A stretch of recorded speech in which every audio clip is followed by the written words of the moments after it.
custom quilting is where we started. We learned free motion to do custom.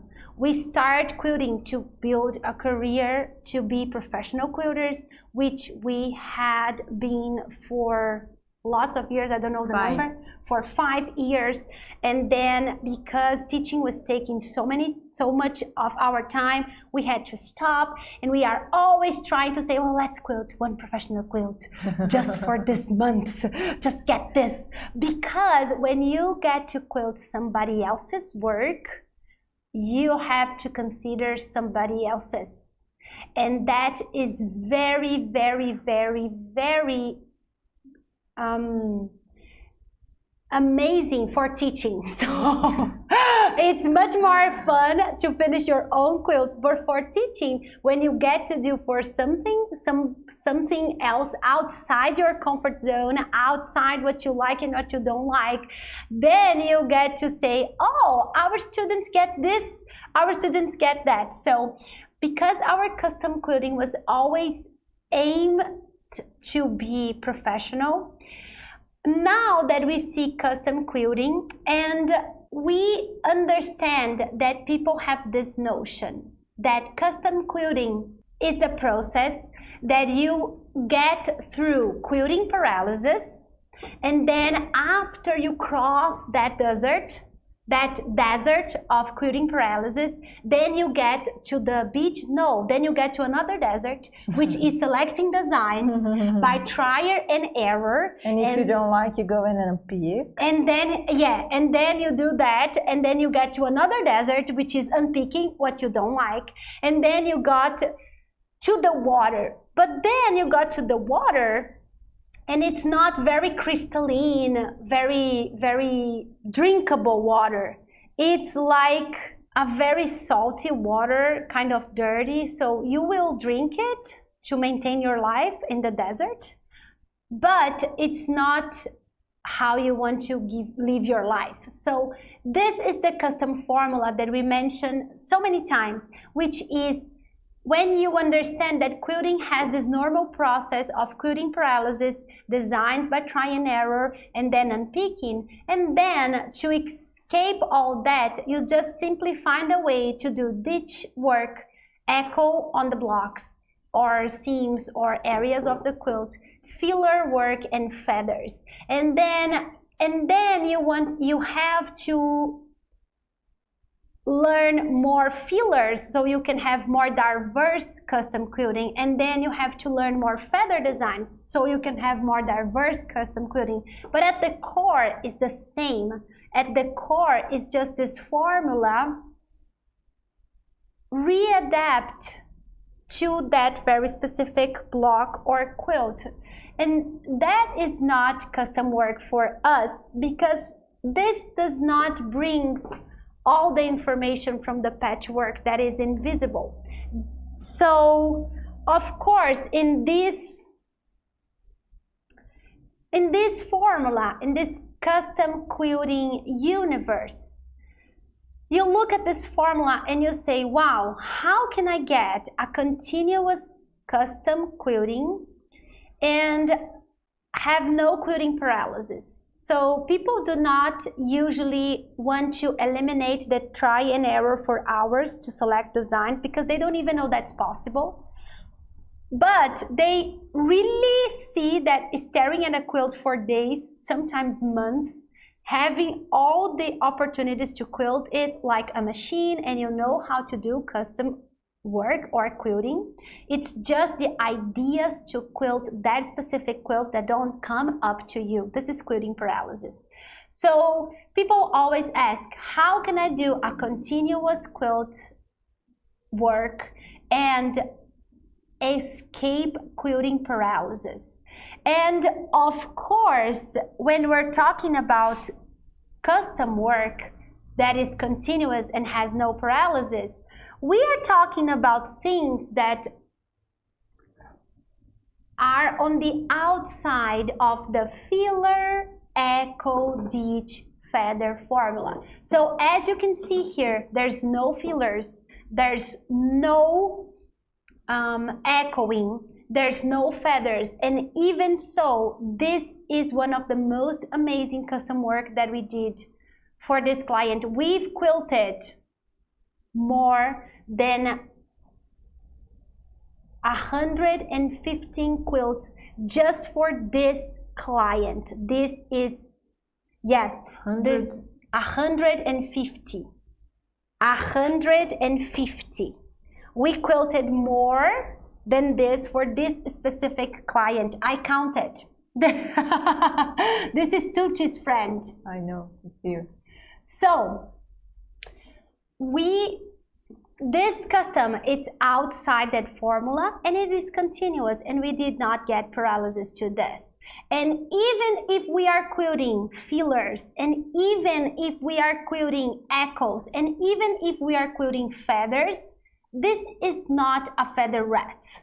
So people always say, oh, you have a corner at a Lone Star, a Texas Star, let's put a feather wreath that. Again, I'm not saying this is wrong or this is bad, but this is what you will see 100% of the time. Yeah. It's just on Pinterest. Yeah. And even though it's beautiful and I like to follow traditions on aesthetic, I really love traditional aesthetic, I really do. I think that we have the obligation to put some sauciness, to put some sauce, to put something that will refer to that tradition, but we'll say, well, that tradition lived until here. So it's alive. It's like in my life, and I am alive. So even if it has feathers and has fillers, this has fillers, the client wanted to see these pebbles here. It's not an echo, ditch, and feather and fillers common. Of course, this is also huge because negative spaces allows that. It's a huge block. You were going to say. So here again we have this half square block here that create this big red triangle. This is bigger than 13 inches because this was bigger than the orbital board. So you can see here that there's no echo, there's no filler, there's no stitching in the ditch. There is some feathers here requested by the client, and this is one of the most beautiful custom again. And of course, when we are talking about custom quilting, people have this envision. They want like secondary patterns, things going with the illusion that they're going underneath the patchwork, just like this. And believe it or not, we have feathers and we have ruler work, but you cannot see one single stitch in the ditch, and you cannot see one single echo from that ditch, and filling only the area with echoes. So this is continuous, no paralysis custom. And how do you get here? A lot of people will say, well, of course, you are an experienced quilter at this time. Let's say for this quilt, we had years of experience custom quilting every day. And you have to have a good eye, so you know everything there's to know about free motion quilting. You do ruler work, you do every single design that it's possible, and you have good eye. You studied arts, you go to quilt shows, you I don't know, you have a good eye, you have talent, right? Right? This is how you do custom quilting. This is how you look at the quilt and you don't get quilting paralysis. Having experience and a good eye. So, this is not a surprise for anybody. Not anymore. It's new, but it's not like that. Yeah. So, it's not. There's nothing to do with experience, neither a good eye, because you don't have to have a good eye because all the information is already on the patchwork. Yeah. You don't have to bring anything else. You just have to understand how to extract that. So, the results, the aims that you have are different because you are not aiming for designs. You're not trying to fit designs. The results that you want are different results. And that will change the order that you do things, because then we are not talking about staring at the quilt. We are talking about extracting from the piecing what it wants for the quilting. And then you get custom beyond custom. So you'll have a conversation with the patchwork, and that conversation will absolutely guaranteed give you the information you need. And then you will create the continuous path with the designs that you're doing. You will not find, you will not hope, it will not be luck. You will create designs with the continuous path, and you will create this custom plan considering the skills that you have, considering the designs that are most amazing for the message that you want to give to that quilting, so that message can enhance the piecing. And then, my friend, when you realize that you don't need experience to do custom work, and we realize that very soon in our, let's say, our career, because when we get our first quilt, professional quilt, we were like, this is not possible. I cannot leave doing this because it was horrible. It was a horrible experience. It was way before that zombie feather. And it was so frustrating. But then we realized, wow, we don't have to do this. We don't have to do stippling. We don't have to do stencils. We don't have to do what other people are doing. We can do whatever we want once they are enhancing the piecing, because enhancing the piecing is what our client wants.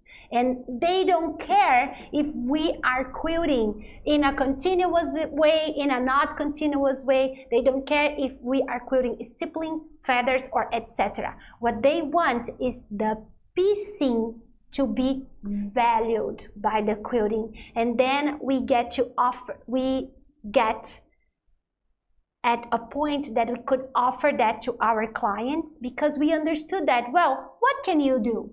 What can I do? What we can do together right now? So how can we use that to serve the piecing? And then we come up with this very architectural, that's why it's called the architecture, because Natasha is an architect. And then Natasha said, wow, we can do this, and this, and this is it. It was like 4 steps, and it changed our lives. So if you can leave this meeting understanding that you don't have to do what other people are doing, and you don't have to copy other people's designs, you don't have to follow the same path, stippling, suffering, practice, quilting paralysis, not knowing what to quilt. You don't have to endure that to have fun, beautiful free motion quilting, beautiful custom quilting. Even if you're a beginner, you made our year's worth. You made our day, you made our week, because this is the only message that we want to leave in the world. You can do this. You can have fun while doing this. You can sing weird songs with us while you're doing this. You can remember old songs with me, or you can invent new songs with Natasha. You can absolutely do free motion quilting work and custom work. It doesn't matter for how long you have or haven't been doing this. You can absolutely do this.